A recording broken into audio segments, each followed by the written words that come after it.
Baik, seterusnya kita ke Bumi Kenyalang dan antara tumpuan berita hari ini, Premier Sarawak bakal berucap sebagai penceramah pada satu majlis di Singapura esok. Selain operasi raya oleh Jabatan Bomba dan Penyelaman Malaysia. Perinciannya bersama Bu Mawin. Silakan, Bu Ma.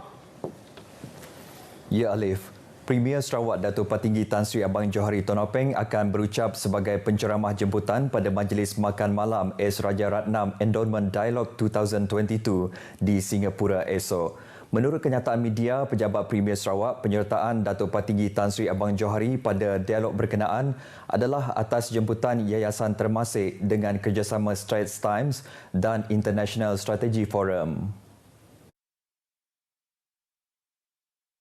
Datuk Patinggi Tan Sri Abang Johari akan menyampaikan ucapannya berdasarkan tema perkembangan ekonomi di Asia dan dunia. Beliau akan menyentuh mengenai strategi pembangunan pasca COVID-19 2030 serta pelbagai inisiatif baru Kerajaan Sarawak. Ini termasuk ekonomi digital, ekonomi hijau, ekonomi hidrogen, pusat sains Sarawak dan pertanian komersial. Turut akan menyertai Premier pada program berkenaan ialah Menteri Utiliti dan Telekomunikasi Datuk Julahi Narawi, Pengarah Unit Perancang Ekonomi Datuk Dr. Muhammad Abdullah Zaidil dan Ketua Pegawai Eksekutif Sarawak Energi Berhad Datuk Syarbini Suhaili. Bidang pertanian di Limbang terus diperkasa dengan menumpukan beberapa tanaman berpotensi. Timbalan Menteri Pemodenan Pertanian dan Pembangunan Wilayah, Datuk Dr. Abdul Rahman Ismail berkata, tanaman yang berpotensi seperti nanas keningau diamond, nangka madu, durian, pisang, kelapa dan beberapa tanaman lain. Menurut Datuk Dr. Abdul Rahman, usaha ini disokong dengan penubuhan Pusat Pengumpulan, Pemprosesan, Pembungkusan dan Pemasaran CPPC Kubung Limbang serta Taman Kekal Pengeluaran Makanan TKPM yang berfungsi untuk meningkatkan hasil pertanian untuk dieksport kelak. Tambahnya, ia juga sejajar dengan hasrat kerajaan negeri menjadikan Sarawak sebagai pengeksport produk pertanian menjelang 2030 selain meningkatkan pendapatan keluarga petani minimum RM6,000 sebulan. Beliau menyatakan demikian dalam ucapannya pada program berbuka puasa bersama Ketua Jabatan Kerajaan Anjuran Jabatan Pertanian Bahagian Limbang dan pejabat residen Bahagian Limbang. Terdahulu dalam majlis berasingan, seramai 200 orang terdiri daripada anak yatim dan asnaf menerima sumbangan daripada Pertubuhan Kebajikan Islam Malaysia Perkim Limbang bertempat di Masjid Baitul Iman. Operasi Raya Jabatan Bomba dan Penyelamat Malaysia bersempena sambutan Hari Raya Aidilfitri yang akan dilancarkan pada Rabu ini akan memfokus kepada 3 perkara. Ketua Pengarah JBPM Datuk Seri Muhammad Hamdan Wahid berkata, fokus akan terarah kepada keselamatan kebakaran di bangunan komersial dan rumah kediaman, kerjasama dengan pelbagai agensi mengenai keselamatan di jalan raya serta keselamatan di air. Menurut Ketua Pengarah itu, fokus akan melibatkan pemeriksaan bangunan komersial dan industri serta bekerjasama dengan komuniti dari aspek keselamatan komuniti dan persekitaran dari segi penguatkuasaan undang-undang, pemeriksaan untuk membantu pengurus bangunan dan penyelenggaraan serta penjagaan termasuk fire drill dan khidmat nasihat. Manakala bagi keselamatan di jalan raya pula, beliau menjelaskan jabatan akan bekerjasama dengan pelbagai agensi seperti Polis Diraja Malaysia dan Jabatan Pengangkutan Jalan menerusi rondaan serta bantuan respon kerana jumlah trafik dijangka meningkat berikutan aktiviti balik kampung, berkunjung, aktiviti rekreasi dan pelancongan. Menyentuh mengenai keselamatan di air pula, katanya kempen keselamatan akan diteruskan menerusi khidmat nasihat, pemeriksaan dan meletakkan tanda amaran di kawasan hotspots berlaku kecemasan. Setakat ini, 7 hotspot berisiko tinggi dikenal pasti yang melibatkan lebih daripada 5 kematian di setiap hotspot tersebut dalam tempoh 3 tahun lepas. Sementara 16 hotspot berisiko sederhana turut dikenal pasti di badan air seperti sungai, tali air, pantai, jeram dan kolam.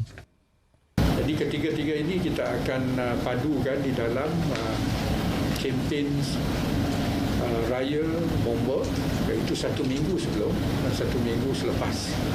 Bukan bermakna yang lain itu tempoh yang lain itu kita tak buat. Kita buat tetapi tidak se-ekstensif ini.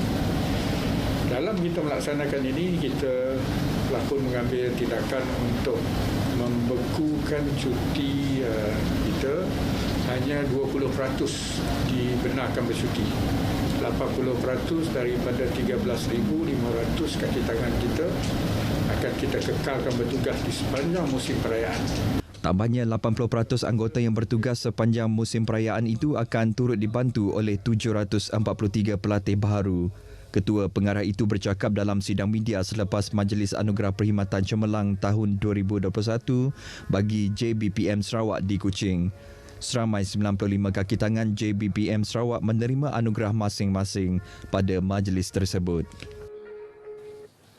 Baik saudara, Polis Sarawak menetapkan hanya 10% pegawai dan anggotanya untuk bercuti bersempena Hari Raya Aidilfitri tahun ini.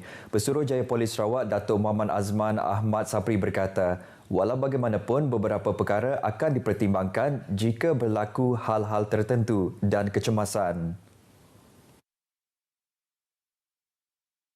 Cuti itu kita dah tetapkan 10%. 10% anggota yang dibenarkan bercuti. Walau bagaimanapun, jika ada perkara-perkara yang tertentu atau kecemasan, kita akan tengok semula lah. Datuk Muhammad Azman turut memberitahu bahawa jumlah rondaan juga akan dipertingkatkan dan diperluas terutama di kawasan perumahan dan bandar bagi mencegah kejadian jenayah berlaku menjelang musim perayaan nanti. Beliau turut mengingatkan orang ramai yang ingin pulang ke kampung halaman untuk bercuti agar memaklumkan kepada Balai Polis berhampiran supaya rondaan dapat dibuat di kawasan perumahan berkenaan.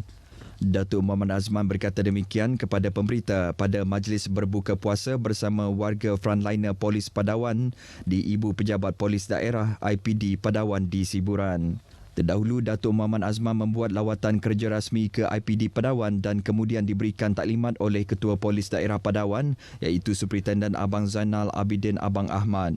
Mengulas mengenai lawatan sulung beliau ke IPD Padawan itu, katanya beberapa perkara yang menjadi perhatian beliau adalah mengutamakan kebajikan pegawai dan anggota serta perancangan dalam masa terdekat untuk menyambut musim perayaan sekaligus memberi perkhidmatan yang terbaik kepada masyarakat. Sebanyak 21 program khas akan diterbitkan menerusi Radio Sarawak FM bertemakan Syukurnya Syawal bersempena sambutan Aidilfitri 3 Mei depan. Ketua Penolong Pengarah Seksyen Radio, Meryl Chungat berkata, program-program ini diterbitkan untuk menghiasi perayaan Aidilfitri pendengar setia dan masyarakat di negeri ini setelah hampir 2 tahun perayaan itu tidak dapat diraikan akibat pandemik COVID-19. Sehari selepas. Menurut Meryl lagi, selain program-program berbentuk hiburan, Sarawak FM juga menyiarkan info-info terkini seperti prosedur operasi standard, sambutan perayaan dalam fasa peralihan endemik dan kempen-kempen keselamatan jalan raya. Beliau menyatakan demikian pada sidang media program Hari Raya Aidilfitri 2022 Radio RTM Sarawak di RTM Kuching. Dalam sidang media sama, pengurus Sarawak FM Nuraini Ibrahim memaklumkan daripada 21 program itu, 5 daripadanya terbitan stesen kawasan iaitu Limbang, Miri dan Bintulu yang disiarkan dalam bahasa tempatan. Ujarnya antara program yang akan diterbitkan iaitu 3 showcase, 1 hari di Hari Raya, Lan Berjarah Raya dan musikal Mi Kolok Kari Laksa selain program Jiran Sekampung Khas Raya dan juga program-program lain. Beliau berharap ia dapat memeriahkan lagi suasana Aidilfitri serta dapat didengari menerusi stesen radio dan aplikasi RTM Klik. Baik saudara, sekian berita dari Sarawak. Salam keluarga Malaysia. Kita kembali bersama Alif di Angkasa Puri. Silakan Alif. Ya baik, terima kasih Bu Mawin.